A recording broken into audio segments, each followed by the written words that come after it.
Welcome back. A former Niger Delta militant leader, Asari Dokunbo, has alleged that the President Bola Tinubu-led federal government is the worst ever.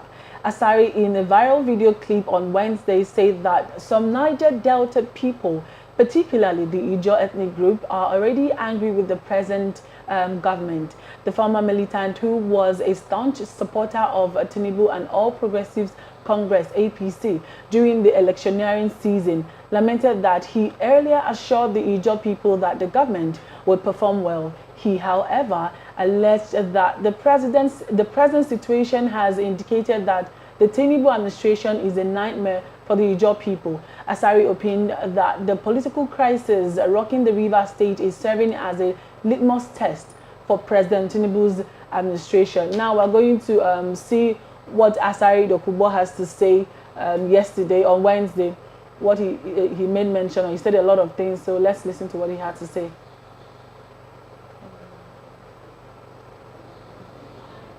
Don't hear it. The Ijaw people are already angry that this is the worst government.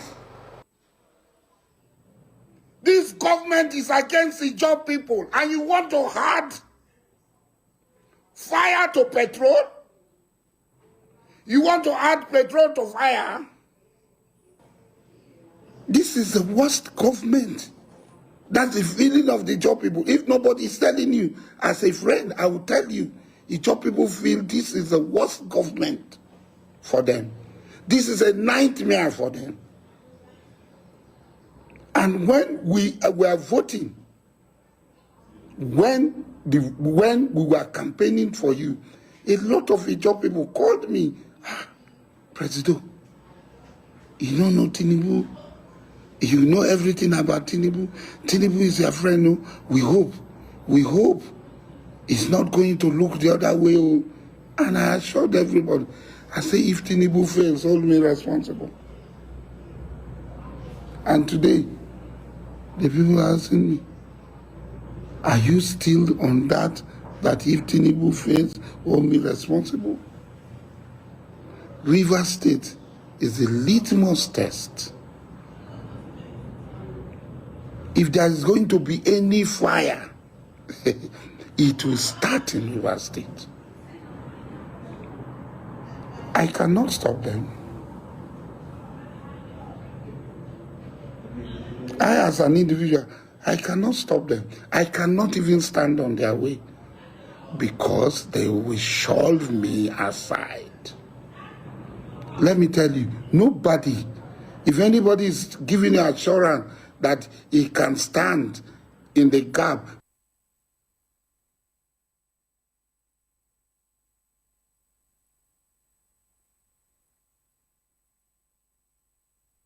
I would have loved if we could put up the other video where he was, singing "Na turn by turn," Jagaban, na your turn, Obi, wait for your turn. I wish we could have that one, but in the absence of that, why we try to get that one? Huh? All right, so up on our screen is another video where he was, talking to the people. Saying, look, if you don't vote for Tinubu, this and this will be what will happen. And I think he had his team there. He had his men right there. There they are. Well, let's take a listen to this one.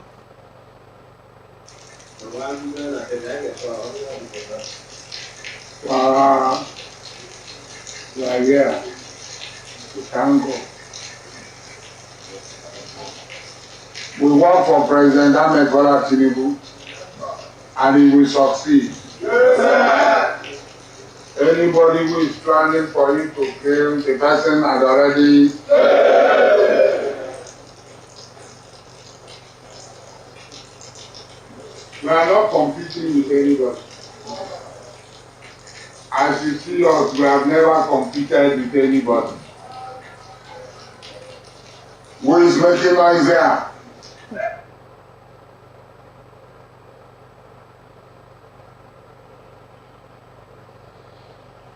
Okay, all right, so this is where he was declaring his allegiance it's just about 7 months or thereabouts. Just 7 months. There's trouble in paradise. Is this a little too soon, saying that this government is the worst government? Is this a little too soon? Because I mean, there's still a whole lot more that can be done. The government is just barely a year in office. I'll just use an illustration, because I've listened to it many times and some other politicians too. I'll use an illustration. You have a book that you put on the shelf. You get to a level, you transfer that book to the archive. You know that. There are books in the archive. So the books that are kept in the archives are those books that are not relevant to the present, to the contemporary. So you put them in the archives. Yeah. That is what I see is going on with him. When President Tinubu administration started, you see, he made some request. You remember that time he made some requests that if they give him this, he can go and do this, he can go and even fight APOB. Yeah. That he will capture this and do that. He was saying all that. You see that the government ignore him. He said all this oil theft, they should give him this, he will do it for government, he will go, you get it, they should give him the contract. He's doing this because he was not giving... Yeah, you know, he's gradually being pushed to the archive. So he wants to remove himself from the archive and bring himself back to the shelf to be noticed. That is why he's doing all these things. You get what I'm saying? So you think he's only crying because he's been neglected? That's so simple now. That's what is happening, yes. Because the government is not giving him what he has been requesting for. So he's now making all this so that he can get the attention back. He wants to put himself back on the limelight. All right, but there's a school of thought that thinks is Rivers State, is the crisis brewing in Rivers State truly a litmus test for the president, for this present administration? See, there was bombing recently in Kaduna. That's a litmus test. Up till now, nothing is seriously being done. The culprit is setting up a committee. Is it the culprit that's supposed to set up a committee? That is the accused. That is the military. Is the one setting up committee. The government just fold their hands and they are watching. No compensation for close to 100 people killed by the government itself. Now, that's a litmus test. What is happening? Kanu is a litmus test. Because the court says free him. The federal government is not freeing him. It's a litmus test. Kanu. It's a litmus test. That is this government going to obey the constitution or not? You know, people are asking. It's a litmus test. What is happening in this subsidy removal, no subsidy removal, today we heard today that it's a litmus test that we need to believe the government. It's a litmus test. But in this regard now, we know that if there is crisis in Rivers State, it snowballs into the Niger Delta. All right? When it snowballs into the Niger Delta, it affects the source of revenue of the country, which is oil. That inadvertently affects the entire nation. Isn't that why this has been seen as a litmus test? Because if it gets out of hand and militants or individuals rise up and start destroying oil wells and everything, I mean, it will affect the economy. And our budget is hinged on oil majorly. And then, the borrowing. I was going to say, because very soon borrowing will take over the oil. It's coming to that. We're not going to hope for that. Okay now. This is what is the system? But really, don't you see this as a major source of concern? See, that's why I'm saying that the whole country, you get it, it's a litmus test. All over the country, there are so one place or the other, you have crisis, and it's happening all over the place. Is it the food crisis you want to talk about? There's food crisis at the moment. Affect people more than the oil. the food crisis is there. So if you say the oil crisis, whatever, is part of it. You get what I'm saying? Infrastructure crisis is there. The loan crisis is there. See World Bank telling us what something else that the government is telling you. There's the whole country. You get it? It's a litmus test because there are, you get all these incidents all over the place and the government is just keeping quiet. But what he's saying is just that he wants to bring himself from the archive to the limelight. He wants to be noticed. He wants to be dusted again and put on the shelf. That is what he is saying. So now, what can this government do? What sort of intervention can the government do to forestall a breakdown of law and order in Rivers State? Because it's on the premise that he's speaking. See, the first thing in maintaining government or governance, let me use government, maintaining government, is intelligence. That's the first thing. Because the president will sit in the office, the governor will sit. When they go and see the entourage that goes with them, even if a criminal is somewhere, he will run away. It's like police blowing siren, telling criminal to run away or we are coming. That is it. But intelligence, you don't know. It could be an elderly person, it could be a young person, it could be maybe a roadside seller. Intelligence will be able to tell them, so this is where the crisis wants to come out. Oh, please, we get it. The government will now be able to, move and be able to curb that thing. Intelligence is, and that is what it is. The government has lost that long time ago. When SSS begin to get involved, begin to show their face, we don't have intelligence anymore. Begin to show their face, begin to drag with the police, begin to take the function of the police. So the police now have to sit behind and leave it for the air because you are close to the president. I mean, you are closer to the president. Okay, carry on. You want to do everybody's function. You sit down. Now, that is what is going on. If the government wants to really keep everything calm, intelligence is very, very important. Let the DSS, the SSS, go back to their main function of intelligence, information gathering. That is all. Then leave the rest. You get it, to do whatever they want to do. See, if they want to arrest anybody, they can arrest anybody. Do you remember the military era? You remember all those hardened criminals that the people think they were spirits? Yeah, they were arrested. This is not the military era. This is See, it is still government is government. You get what I'm saying? It is the leader that matters. Okay. It is the leaders that matters. Government is government. It's what you bring it into play. Like what we're having now. If the president is not obeying constitution, it's automatically not different from a military, is he? Okay. Now another fear is, a fear why this might snowball into something more terrible is because it's gradually becoming an ethnic thing. In as much as some would say Siminalayi Fubara was not their choice, he was forced on them, but they have come to embrace him. They've come to accept him, and the fact that he is Ijo also touches on the part that the Ijos now see him as their own person in power, and the Ijos they also have a lot of fuel. So, crude, I beg your pardon, oil. And now, with the intention to control an Ijo son is being repelled. I mean, that intention is being repelled by the Ijos who are feeling like, look, our own person, our own son is now there. You don't have a right, speaking to Wike now, you don't have a right to control his actions. Allow him to govern.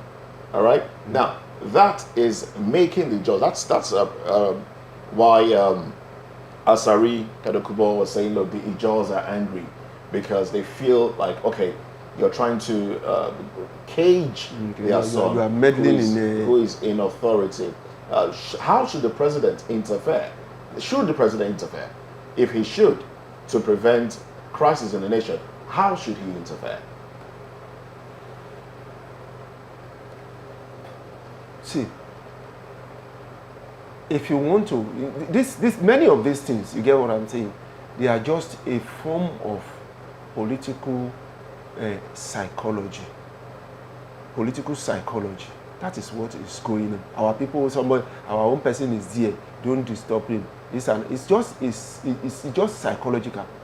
The president, you have not been able to see the hand of the president there. So if you make those allegations, you are just being psychological. It's a psychological warfare.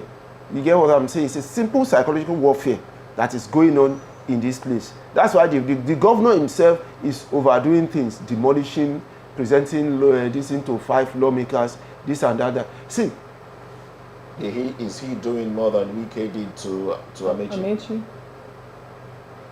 Well, I won't say anything on that now. Okay. What? I won't. Okay. I won't say anything. Let me focus on the present governor. You see, now, this cabalism, let me use that word, godfatherism, that the masses have come to embrace or refuse to fight, is what is creating all these problems for us. Now, Wike that is talking, maybe before the Fubara came in, there is some kind of connection between them. You get it? Now, he wants his own share, that after all, I help you substantially. This is my own side, my own court. And he, the governor, is saying, no, you are asking for too much. There was a battle between them. They now involve the people. What am I going to do? Let me condition the mind of the people to my side. This one condition the mind of the people to his side, dividing the whole people. People didn't see, you get it, how they negotiated their future before, when they were campaigning for the election, when the governor was trying to get into office. You get it? How they negotiated their future, and that is what they are doing now. Now, this Asari Dokunbo coming on air to say this, you are creating focus to reverse it. Now, ordinary people who are living their lives will not be affected. Because if anything happens now, you have your own people to protect you, you have money to run away or hide or do that. What about the ordinary people? But you know, he did mention that this administration is the worst ever, even after conversing for vote for the president. What do you think of it? Do you think he's saying the truth? Do you think he's just trying to also get attention from the presidency? Okay. Yes. Do you think it's just too soon to conclude on the government? I mean, they're just 7 months in power. Okay, I'm coming. The first day, it's not even up to a day. Just a few minutes after power was handed over to the present president, he declared subsidy removal. He didn't talk. When the president, after about less than a month, he increased his salary. Only his salary with the salary of the other political office holders. Aside Dokunbo didn't talk. He was still supporting the government. Do you remember that? Now, crisis after the other, when he was telling them that they should give him the everything he needs to go and fight IPOB. You remember that time? They will capture whatever. He didn't complain about the government. When he said that they should give him the resources, financial resources and every other thing backing to go after the oil, oil thieves. Yeah. He didn't say anything. You get it? Now you see that serially he's beginning to see that he's been neglected. So your point here is that Asari Dokunbo is only responding, is only talking in the media space because he's been relegated to the background. Thank you. Those are so simple. Those are your thoughts. No, don't thank me. That's my thought. Yes, okay. Now that's it. Now you see now in the next maybe by next year you'll be singing another song. Like your friend, what do we mention? Well, let's also take a look at a video of him campaigning for the president. Let's remind our viewers of that one. For your thought, make me sing that song.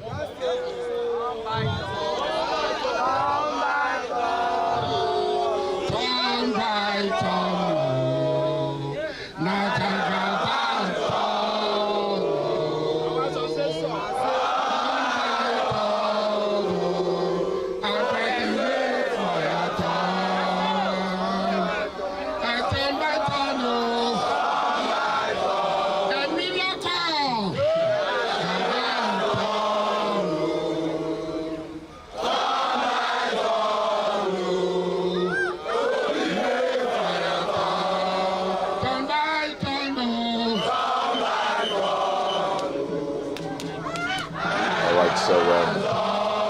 This was during the campaigning, turn by turn, and crisis in River State.